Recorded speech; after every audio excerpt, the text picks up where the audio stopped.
hello there. I'm here to tell you about 4 explorers who roamed the earth, searching far and wide for adventure and treasure. Join me as we learn about how Europe dipped its toes into the New World, one boat trip at a time. Explorer number 1, Christopher Columbus. Big Chris was an Italian explorer born in the 15th century. He is famous for one main thing. He discovered the Americas. It is important to note that there were already people living in these exciting new lands, but Columbus was the first European to travel to this somewhat new continent. The best part about this story, in my opinion, is that he actually found it all by accident. Let me explain. Basically, Christopher wanted to find a quicker way to sail over to China and the rest of Southeast Asia. This is because there were a lot of valuable things over there. One problem though, he couldn't afford to go on his own. So he asked lots and lots and lots of royal rich families if they could pay for him to go over there. But they kept on saying no. Well, that is until the Spanish Queen and King offered to pay for his travels. He set sail with 3 ships which sailed for a long time, but they didn't find anything. They sailed for so long, in fact, that the crew on the ship threatened to overthrow him. That means they would take over the ship and turn around. But after 2 months, dry land was finally spotted. Columbus thought he'd done it. He'd found a shortcut to the rich lands of China. Spoiler alert, he hadn't. In fact, he'd landed on a small island in the Bahamas instead. When he returned home from his travels, Columbus was seen as a hero. As well as this, he brought many new things back to Europe, including turkeys and pineapples. He made 3 more voyages back to the Americas, searching the Caribbean and mainland America. Explorer 2, Sir Walter Raleigh. Just like Columbus, Raleigh was known for his work in the Americas. He was the mastermind behind the first British explorations in North America, but he went one step further than just discovering it. He set up a place for British people to live there. This is known as a colony. A group of people from one country who build a settlement in another country. He started the colony in a place called Roanoke Island. He set up life on this island because it was believed that there was an endless supply of oil, wine and sugar. Sounds good to me. I must tell you, this colony was absolutely awful. It just didn't go well. Well, nobody was prepared to live in this new land. New weather, new surroundings, they just were not ready. So by about 6 years later, everybody had either left or just died. Pretty unsuccessful in the long run, if you ask me. However, it was still seen as a massive accomplishment for Walter to guide new people to live in a new land, even if it didn't end well. As well as this exploration, he was also in charge of many explorations of the New World in order to bring back riches and wealth for Queen Elizabeth I.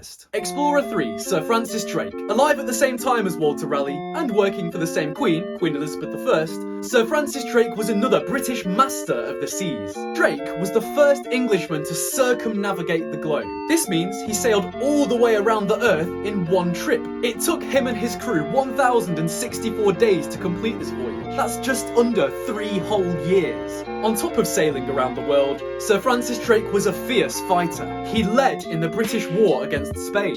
In fact, he was a well-known enemy of the Spanish, who nicknamed him El Draque, which just means the dragon in Spanish. This was because he was so much of a pain in their backside. Explorer 4, Marco Polo. Our final explorer is Marco Polo, another Italian. He was one of the few Europeans who travelled to China at this time. I mean, it may seem quite easy to get to China now, just hop on a plane for 11.5 hours, then bang, you're there. But obviously Marco couldn't do that when he was alive around 800 years ago. He had to get there using a mixture of sea and land, mainly using the Silk Road to get to China. So rather than the 11.5 hours that we take now, it took him and his family 3 years to get to China from Italy. So you may be wondering, why did he want to go to China anyway and travel all that distance? Well, he wanted to go there, get all of their special items that you couldn't get in Europe, then go back to Italy and sell them for a massive price. But the most important thing that Marco took from China and the East was all the differences in culture and the stories he had to tell. He came back to Europe with a different view of the world,